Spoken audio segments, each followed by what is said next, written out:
Shalom Ouvracha, Boker Tov les Koulam. Et voilà, on est dans le cours du mercredi matin. Et le mercredi matin, comme d'habitude, nous étudions ensemble Parashat à Shavua. Et là, les amis, nous sommes dans la dernière paracha du Sefer Bereshit. Dernière paracha de Bereshit. Et c'est une paracha incroyable. C'est une paracha incroyable parce que d'un côté, on est amok dans l'exil, mais eh bien, on a l'espoir d'en sortir avec le mode d'emploi. Et je suis vraiment ému de pouvoir faire cette étude avec vous, là maintenant, ce matin, juste après l'arrivée, cette nuit, de ce héros d'Israël qui a passé 35 ans en prison aux États-Unis pour nous avoir sauvés. Et on est vraiment heureux de voir revenir à la maison Jonathan Pollard. Et ça fait vraiment chaud au cœur. Quand on sait qu'il y a eu tellement de tentatives pour le faire venir et que finalement, il est là, eh bien, je remercie évidemment Kadosh Baruch Hu, je remercie notre Premier ministre, je remercie le président américain et je remercie tous ceux qui ont permis à la libération de Jonathan Pollard. Mamash, Baruch Ata Hashem, Matir Asurim. Alors, une fois qu'on a dit cela, eh bien, on peut rentrer dans notre paracha. Alors, notre paracha, comme on a dit, c'est la dernière du livre de Bereshit. Nous sommes donc à ce moment-là en Égypte. Ça y est, Am Israël est en Égypte, terminé. Ça fait 17 ans qu'on est arrivé en Égypte avec Yaakov. Et à ce moment-là, Yaakov vient voir Yosef, fait appeler Yosef, et lui dit Vayechi Yaakov be'eretz Mitzrayim 17 shana, vehi yemei Yaakov 7 shene chayav, 7 shanim ו40 shana. ויקרבו ימי ישראל למות. Et ça, le début de la paracha est tout de suite problématique, parce qu'on nous dit Vayechi Yaakov, et juste après on nous dit Vayikrevu Yemei Israël Lamout. C'est-à-dire que Yaakov vit et Israël est proche de mourir. Eh bien oui, Israël est proche de mourir, il n'est pas mort. Car l'éternité d'Israël ne peut pas mourir. Mais elle est proche d'eux. C'est-à-dire que nous sommes en exil. Et donc comme nous sommes en exil, Yaakov, l'identité, on va dire individuelle, l'identité petite, est en place, mais la grandeur d'Israël ne peut pas s'exprimer. Il le sait, mais ça, c'est déjà le secret pour pouvoir sortir de l'exil. Le fait que nous ayons un moyen de survivre à l'exil. Et comment nous survivons à l'exil? Eh bien, tout simplement parce que nous avons cette capacité de nous recroqueviller tel un escargot qui rentrerait dans sa coquille, dans son bête à midrash. À un moment donné, il puisse en ressortir sans avoir oublié qui il était. Nous sommes en paracha, certes, mais il va falloir que Yaakov nous donne les directives de qui on est vraiment malgré l'exil pour savoir comment redevenir nous-mêmes. C'est pour ça d'abord qu'il dit à Yosef, surtout ne m'enterre pas en Égypte. Pourquoi est-ce que c'est tellement important? Eh bien parce que je suis peut-être en Égypte, mais mon identité est d'être relié à la terre d'Israël. Mon expression vraie ne pourra se réaliser que lorsque je serai à la maison. Donc, s'il te plaît, Al Natik Bereni Bemitzrayim. Une fois que la première directive a été mise en place, à savoir qu'il faut mettre le visu sur l'idéal, alors il reste une petite chose à faire. Quelle est cette petite chose? Eh bien, à ce moment-là, Yaakov dit à Yosef, j'ai envie de bénir tes enfants. Très bien, que la cavote, super, très bien. Maintenant que les choses soient bien claires, ça fait 17 ans qu'Yaakov habite en Égypte. Il sait très bien qui sont les enfants de Yosef. Le Midrash nous dira même, Rashi le ramène, que Ephraim étudiait tous les jours chez Yaakov. Donc, tout le monde sait qui sont Ephraim ou Ménaché. Yaakov, bien évidemment, lui aussi le sait. Et donc, on ne comprend pas très bien que veut dire le verset lorsqu'il dit à Yaakov, Miele, Bémet. C'est qui ces deux enfants?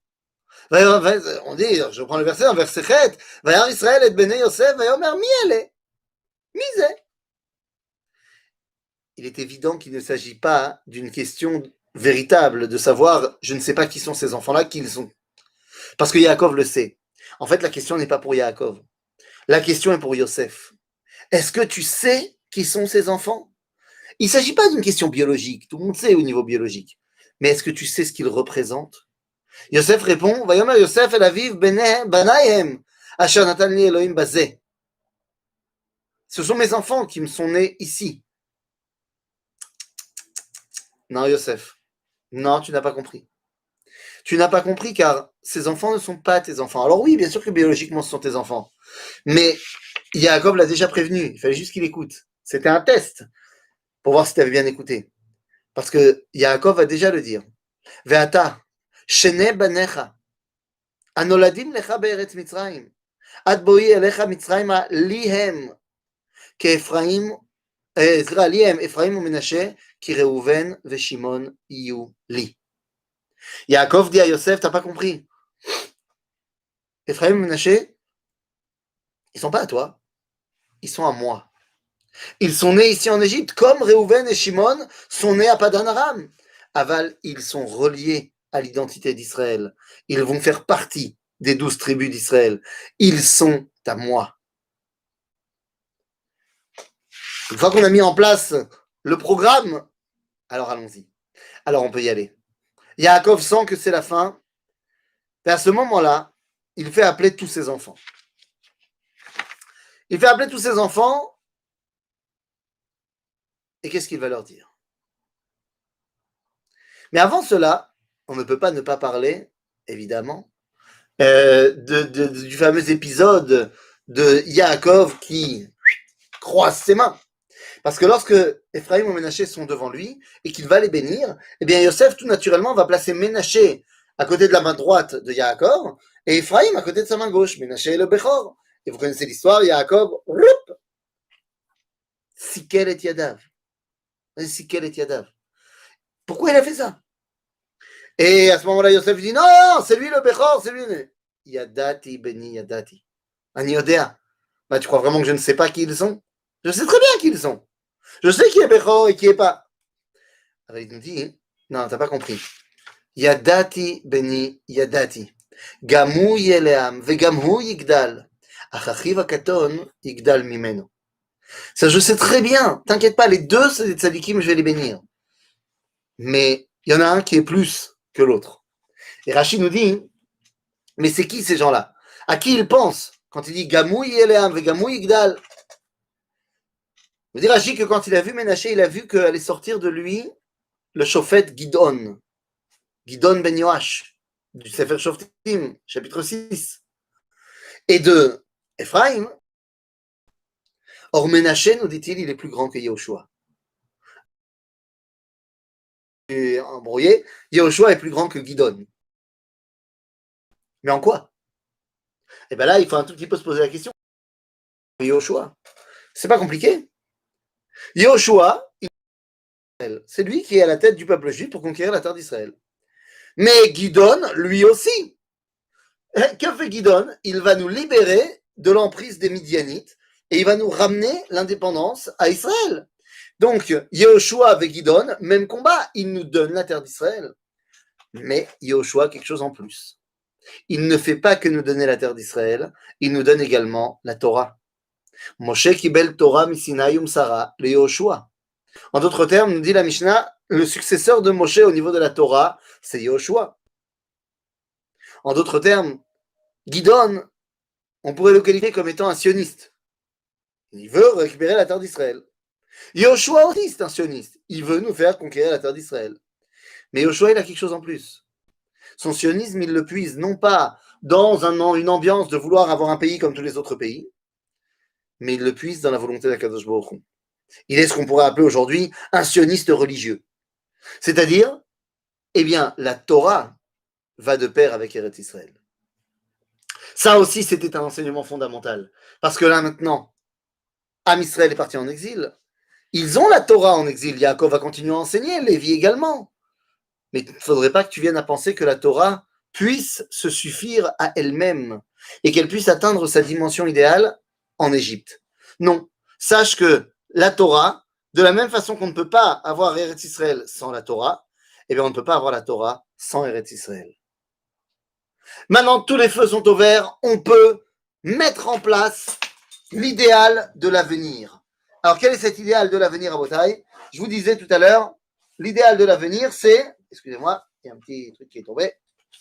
Voilà. Bon, c'est pas grave, ça viendra plus tard. Donc, l'idéal de l'avenir. On peut mettre en place maintenant l'idéal de l'avenir. Alors, comment ça va marcher? Eh bien, voilà. En exil, le peuple juif est réduit à une dimension de recroquevillement sur soi-même et surtout de survie. Le peuple juif doit survivre. Donc, puisque je dois survivre, je ne peux pas vraiment maintenant m'occuper de développer mon identité vraiment.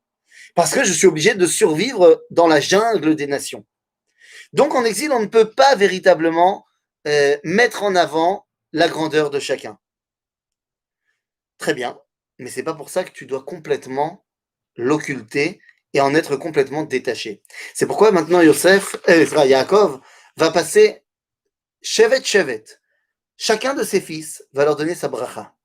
La bracha qu'il donne à chacun de ses fils, vous comprenez qu'il ne s'agit pas simplement d'un beau mot à votre partir, il s'agit de l'identité profonde de chacun de ses enfants. Alors comme en Israël, comme d'habitude, j'ai envie de dire presque comme tous les 2 ans, on va rentrer dans une période d'élection, eh bien, je voudrais, grâce à ce qu'on va faire là maintenant, tout simplement proposer eh bien, une alternative gouvernementale. Bah oui, voilà, moi je propose de faire un gouvernement, le gouvernement idéal du pays d'Israël. Nous l'avons ce gouvernement idéal. Eh oui.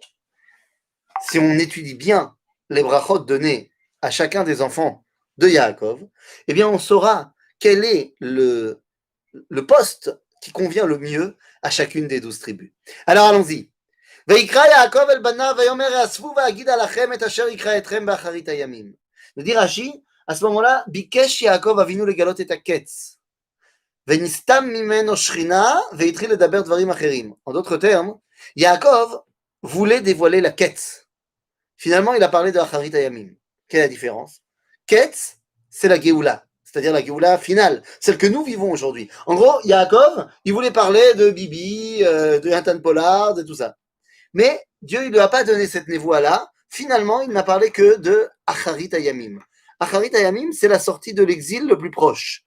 En l'occurrence, la sortie d'Égypte. Mais la sortie d'Égypte étant un avtipus, un archétype, eh bien, on va évidemment l'apprendre pour le reste de toutes les Géoulotes. Alors allons-y. Voyons voir qui sont les 12 tribus.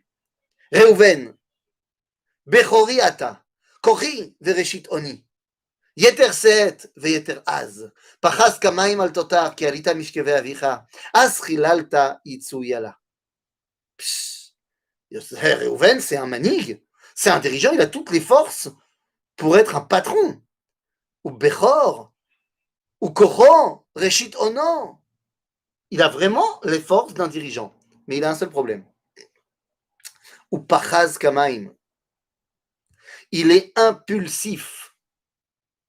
Tu ne peux pas confier les rênes du gouvernement à quelqu'un qui a la carrure, mais qui est impulsif. Le chef d'un pays, le roi, il se doit d'avoir un minimum de sang-froid. Donc, notre Reuven ne peut pas être le roi, mais il doit avoir un poste de dirigeant. Eh bien, pour moi, il paraît clair. Si on parle des États-Unis, eh bien, il deviendra le vice-président. Si on parle d'Israël, eh bien, on pourra le mettre en place comme étant Yoshev Rosh HaKnesset. Voilà, c'est le responsable du gouvernement, le responsable de la Knesset, du Parlement, c'est ça. Shimon Velevi, Achim, כלי חמאס מחירותיהם. בסודם אל תבוא נפשי ובקהלם אל תחת כבודי, כי באפם ארגואיש וברצונם אכחושור. כן? ארור הפעם כי אז ועברתם כי קשתה, אכלכם ביעקב ואפיצם בישראל. שמעון ולוי, אחים. D'abord, il nous enseigne à tous la notion de fraternité. Et c'est fondamental. Deuxièmement, c'est des violents. C'est-à-dire les mecs qui sont capables, si tu les as chauffés, voilà, on a vu ce qu'ils ont fait à Shrem. Donc ce sont des fanatiques religieux en fait. En fait, non, ça dépend. Lévi est un fanatique religieux. Shimon est un fanatique nationaliste. C'est-à-dire que si Lévi, il dit Nevala Asta Israël, si Shimon dit Nevala Asta Israël, Lévi lui dira Lo Achezona Yaaset Achotenu. En d'autres termes, on a besoin de ces forces-là. de ces forces de Kanaout, de ces forces de ne pas laisser passer, de Kavod. On en a besoin, bien sûr, mais on ne peut pas les mettre à la tête du pays. Parce qu'à chaque fois qu'il y aura un petit manque de respect, alors on va partir en guerre. Mais on ne peut pas non plus annihiler ces forces-là. Ces forces de Kavod, Léoumi, de Kavod pour la Torah. On en a besoin si on en a pu, mais c'est n'importe quoi. Donc on a besoin de les tempérer. Comment est-ce que Yaakov va faire? Achalkem be Yaakov va fitzem be Israël. C'est-à-dire que je vais les diviser. Ils ne seront pas ensemble. Donc ils seront un peu partout, ils seront éparpillés partout dans le peuple juif. Résultat des courses, ils auront leur influence. Elle ne sera pas aussi puissante que quand ils sont ensemble. Donc elle sera atténuée. Et donc on pourra l'utiliser à bon escient. Ainsi, nous dit Rashi que Shimon seront les Melamdé Tinokot. Et quand on connaît la Nachala de Shimon, l'endroit où il vit, il est à l'intérieur de la tribu de Yehuda. En d'autres termes, de Shimon se sortiront les précepteurs des princes de Yehuda. Shimon est notre ministre de l'Éducation. Lévi, il est éparpillé dans tout le peuple juif. Il est chez tout le monde. Il connaît les problèmes de chacun et il sait comment enseigner une Torah qui est propre à chacun. Lévi est plus que n'importe qui celui qui connaît. Il est notre ministre de l'Intérieur. Le patron, donc je vais le garder pour la fin. Après, Zvouloun, Lechof Yamim Mishko, Chofoniot, Ve'achato al Tzidon. Zvouloun, il bosse. Zvouloun, c'est un businessman, le mec. Zvouloun, il part faire du commerce international. Zvouloun, c'est le maître de la start-up. C'est le mec qui fait des exits. Eh oui, Zvouloun, il sera évidemment notre ministre de l'économie, Sarah Kalkala. Évidemment. Ah, Yissachar, botai, Chamor Garen, Rovetz ben המשפטיים, וירא מנוחה כיתו, ואת הארץ כי נאמה, ואת שכמו לסבול, ויהי למס עובד. Yissachar ou Chamor Garen, il est prêt à prendre sur lui un poids énorme. Il sait qu'il va y avoir un coût à prendre ce poids, mais il veut l'irbot ben hamishpetaim. C'est-à-dire que lui, il veut être toujours dans la loi. Mais c'est mishpat, mishpat, c'est la Torah. Et oui, la majorité, dit le Talmud, la majorité des Raché Sanedraot, des Rosh Sanhedrin, sont sortis de Issachar. Issachar est prêt à prendre sur lui le poids de la Torah. Ça veut dire quoi? Je ne partirai pas en vacances tous les ans, je n'aurai pas une grande maison, je n'aurai pas beau. Ok. Je comprends que je ne serai pas à fond dans Baol Hamazé, mais je me donne corps et âme à la Torah. Barour qu'on a besoin de gens qui étudient la Torah. C'est évident. Heureusement, sinon on n'est plus en Israël. D'un autre côté, on ne peut pas leur donner les clés de l'État. T'imagines si on mettait un Kolelman à la tête de l'État, il va voir Gewalt Zmir. Donc il ne peut pas être le chef, mais il sera évidemment notre Saradatot, notre ministre des cultes. Après, c'est bien gentil tout ça, mais comment on règle la vie en société? Il nous faut Dan, Yadin Amo, Ka'achat Shifte Israël. Yehidan Nachash al Derech Shefan al Orach, Anashech Idvetsus, Veipol Rochbo Achor. Dan Zepashut, ou Dan, comme son nom l'indique. Il est le ministre de la Justice par excellence. Mais vous comprenez pourquoi on ne peut pas lui donner les clés du pouvoir? Chas v'shalom, que les juges soient les chefs de l'État. T'imagines si un État était dirigé par Bagatz? Ça ne peut pas arriver un truc comme ça. Un truc comme ça où finalement des juges qui n'auraient pas été du tout nommés et élus par le peuple soient ceux qui déterminent tout ce qui se passe dans le pays, qui n'ont de compte à rendre à personne. Chas v'shalom. Parce que la justice est très importante et il faut lui donner toute sa place et tout son kavod, bien évidemment. Mais la justice n'est pas la seule valeur de ce monde, car il y a la justice, mais il y a également la bonté, il y a également la rachamim, il y a également plein d'autres choses. Donc la justice est très importante, mais elle ne peut pas tout dessiner al piadine. Et d'autre part, tu ne peux pas faire en sorte qu'elle est au-dessus de tout. Donc on en a besoin, mais à sa place. Dan sera notre ministre de la justice. Ensuite, Gad. Oh, טוב, Gad, גדוד יגודנו. והוא יגוד עקב. טוב, בסדר, Gad, il est né soldat, il vit soldat, il meurt soldat, c'est un soldat. Gad, c'est le mec, Sarah Bitachon, il est né Sarah Bitachon, il est le ministre de la Défense. Point, tac, tic, tout, tac. C'est Gad, il a fait méode. Mais Asher, Shemena Lachmo. V'hu yiten ma'adane melech. Asher, c'est lui qui nourrit le peuple. Alors c'est soit le ministre de l'Agriculture, comme vous voulez, soit le ministre Sarah Revacha, je ne sais pas comment on dit en français. Celui qui donne à manger au Ham Israël. Agave, au niveau de son territoire, au niveau de la géographie, effectivement, il a le territoire le plus fertile d'Israël. Donc effectivement, Me'asher Shemena Lachmo, ministre de l'Agriculture, si vous voulez. Naphtali, Ayala Shlucha. Hanotan Imre Shafer. Vous comprenez que tout ce qu'on vient de dire, c'est les bases pour la survie d'un peuple.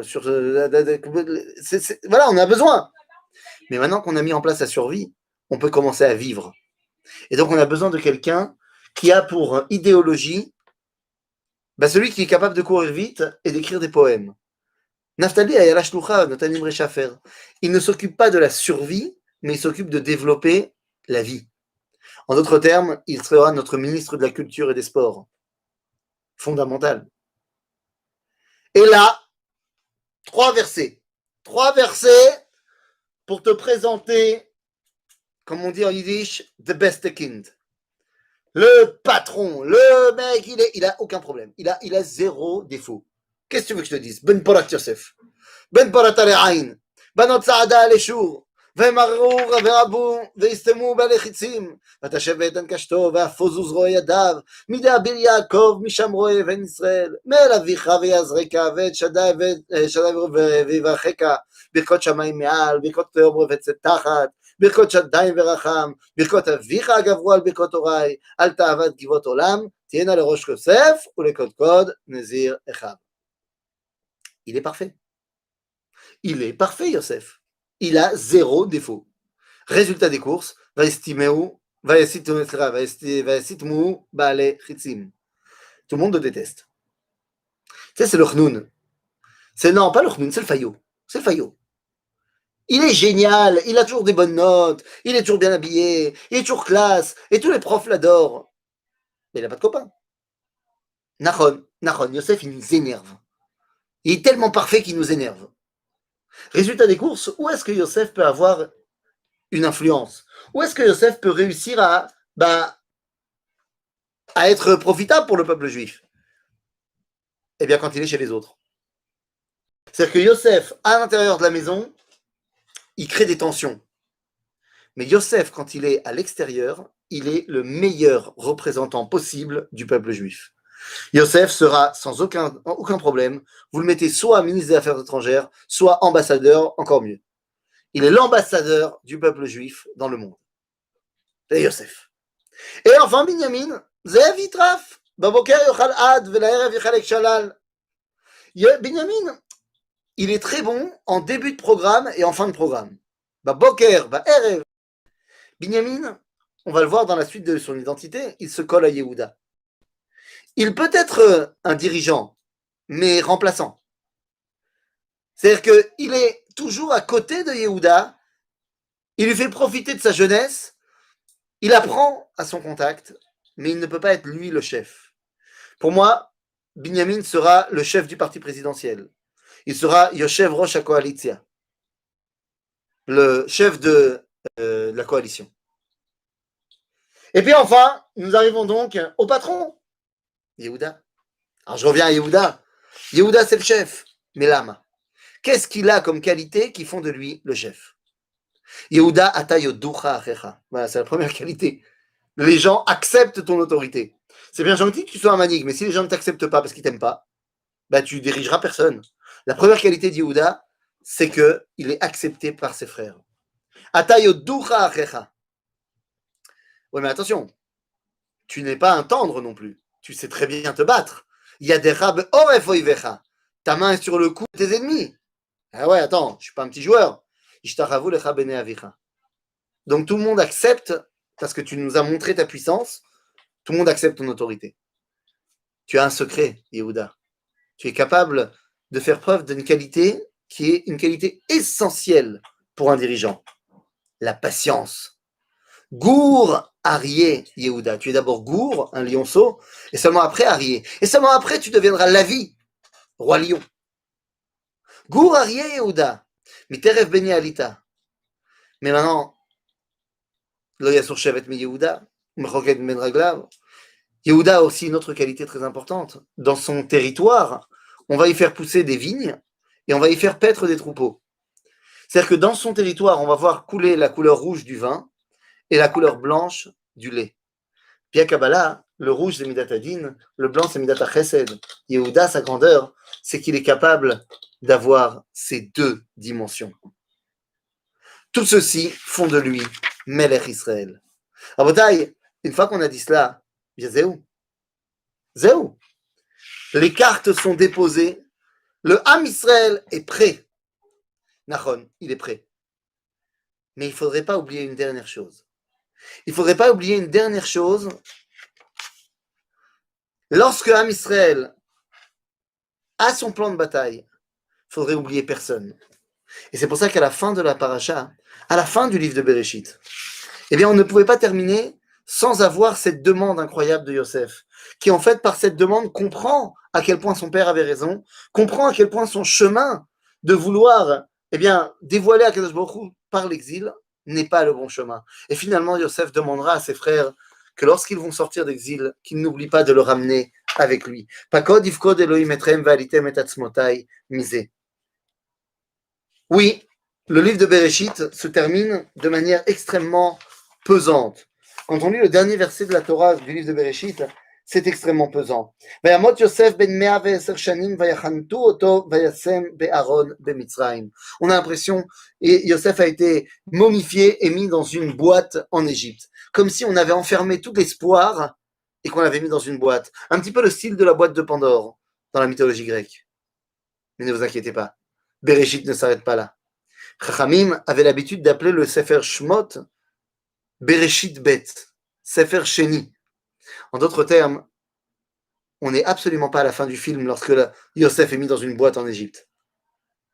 La fin du film sera lorsque Yosef, avec les Bnei Israël, sortira d'Égypte. Mais ça, c'est une autre histoire qu'on verra la semaine prochaine. Shabbat Shalom!